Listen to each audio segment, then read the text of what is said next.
नमस्कार सभी दर्शकों का एक बार फिर से स्वागत है आपके अपने लोकप्रिय चैनल द सियासी टेबल शो में।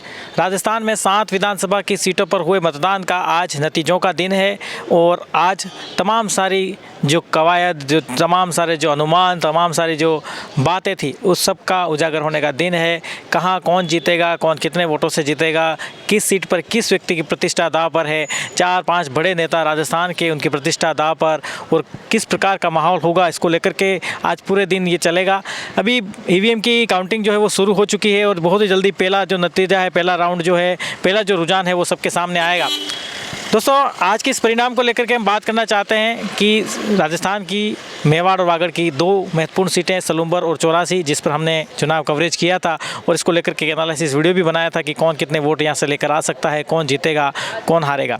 और 7 ऐसी सीटें जहाँ पर राजस्थान में एक अलग ही कॉम्बिनेशन, अलग ही देखा गया। बीजेपी के लिए नई सरकार, 11 महीने की सरकार बीजेपी की, और मुख्यमंत्री भजन लाल शर्मा पर ये आरोप लगते रहे कि वो पर्ची वाले मुख्यमंत्री हैं, उनको मुख्यमंत्री पद का अनुभव नहीं है।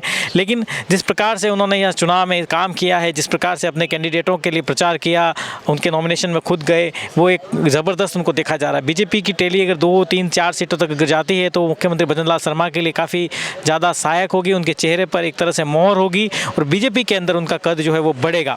इसके अलावा हनुमान बेनीवाल के लिए चुनाव काफ़ी इंपॉर्टेंट है, क्योंकि विधानसभा के अंदर एकमात्र 2023 में वो खुद जीते थे खींवसर से और केवल 2000 वोट से वो जीत पाए थे। और अभी उपचुनाव में जब वो सांसद हो गए तो उपचुनाव में उन्होंने अपनी पत्नी कनिका बेनीवाल को अपना उम्मीदवार बनाया है, तो उनके लिए भी ये चुनाव काफ़ी ज़्यादा महत्वपूर्ण है, क्योंकि अगर आरएलपी चुनाव हारती है तो विधानसभा में उनकी उपस्थिति 0 हो जाएगी, उनका प्रतिनिधित्व समाप्त हो जाएगा। और आरएलपी जो तीसरा विकल्प बनने की बात राजस्थान में करती थी, वो 1 सीट भी विधानसभा में उनकी नहीं रहेगी। इसी के साथ अगर देवली उनियारा की बात करें तो नरेश मीणा जिन्होंने एसडीएम महोदय को थप्पड़ मार दिया, इसके बाद बड़ा बवाल हुआ।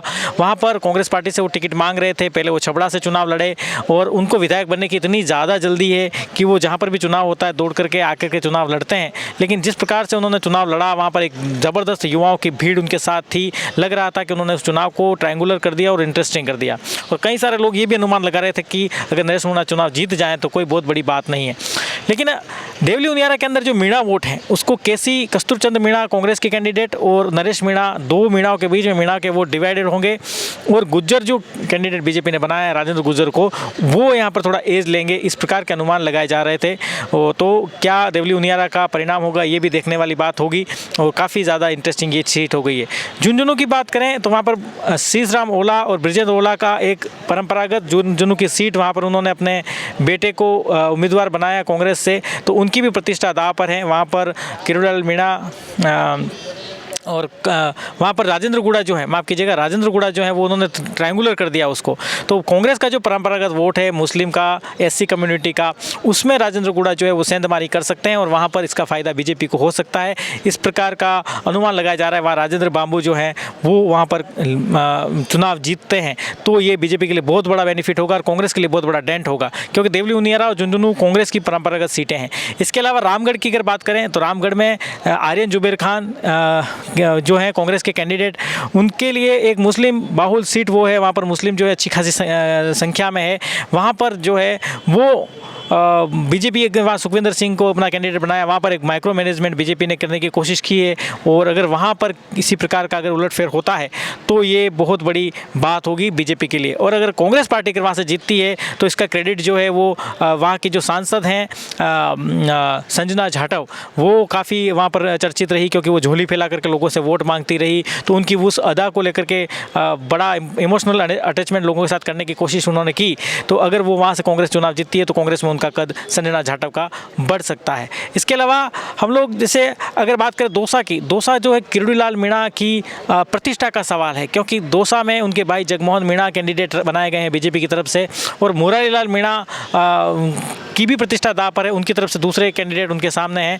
तो दौसा की सीट आप समझिए जनरल की जो सीट है, लेकिन उस पर दोनों ही पार्टियों ने, राष्ट्रीय पार्टियों ने, बीजेपी और कांग्रेस ने, एक ने एसटी कैंडिडेट बनाया और एक ने एससी को अपना कैंडिडेट बनाया। तो वहाँ पर जो लड़ाई है वो काफ़ी दिलचस्प हो गई है। वोटिंग वहाँ पर काफ़ी कम हुई है, सिर्फ 66% वोटिंग हुई है और ये अनुमान लगाया जा रहा है कि क्या जनरल सीट पर एसटी और एससी का कैंडिडेट होने की वजह से जो ओबीसी और जनरल जातियाँ जो हैं उन्होंने क्या रुचि नहीं दिखाई है वोटिंग में, इस प्रकार के कयास लगाए जा रहे थे। वहाँ पर बड़ी प्रतिष्ठा दांव पर है, कांटे की टक्कर वहाँ पर देखी जा रही। सचिन पायलट है जो है वो उनके प्रचार के लिए वहाँ पर आए थे तो गुज्जर के लिए, तो इस प्रकार से काफ़ी ज़्यादा इंटरेस्टिंग है। अगर सलूमबर की बात करें, सलूमबर में जो है वो बीजेपी कांग्रेस के अलावा बीएपी ने ट्रायंगुलर फाइट इसको बनाई है।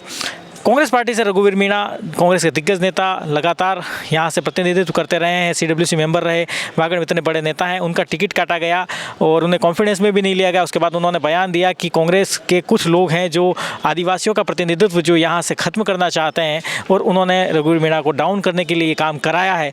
और रेशमा मीणा को उन्होंने कांग्रेस ने अपना उम्मीदवार बनाया और रेशमा मीणा जो है वो 2013 के अंदर रघुवीर मीणा के खिलाफ निर्दलीय चुनाव लड़ी थी और उस वजह से रघुवीर मीणा चुनाव हार गए थे।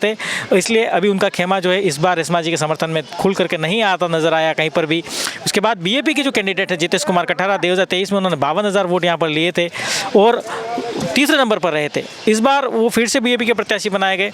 इधर से बीजेपी ने अमृतलाल मीणा जो स्वर्गीय विधायक है उनकी पत्नी को कैंडिडेट बनाया।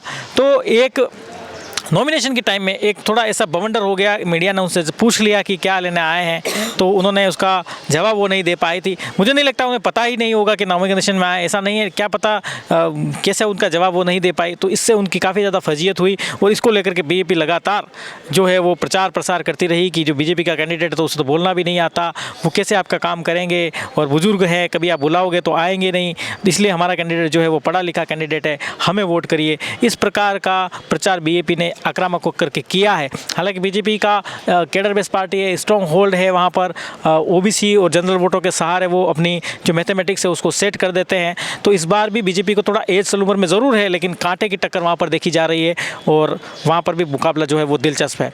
84 की जो सीट है वो राजकुमार रोध की सीट है। वहाँ पर 2018 और 2023 में राजकुमार रोध विधायक बने, फिर वहाँ से अब 24 में सांसद बन गए, तो वो सीट खाली हुई, वहाँ पर चुनाव हो रहे हैं। वहाँ पर भी बीएपी की जो सिलेक्शन प्रणाली है इसके तहत जो टिकट दिया गया इसको लेकर के थोड़ा विवाद हुआ, थोड़ा बवंडर हुआ और उसके बाद नाराज पोपट खोकरिया को मना दिया गया और वहाँ पर बीजेपी ने एक अच्छी मेहनत की है। फ़ोन आपके आ रहा है तो बंद कर दो या बता दो, वो उसमें बजेगा। वहाँ पर जो बीजेपी के जो कैंडिडेट हैं उनको बीजेपी ने बदला। वहाँ पर बाबूलाल खराड़ी जो कि यहाँ से दक्षिणी राजस्थान की झाड़ोल विधानसभा सीट से विधायक हैं और कैबिनेट मंत्री हैं सरकार में, उनको वहाँ जिम्मेदारी दी गई। उन्होंने वहाँ लगातार गांव-गांव गली-गली घूम करके प्रचार किया।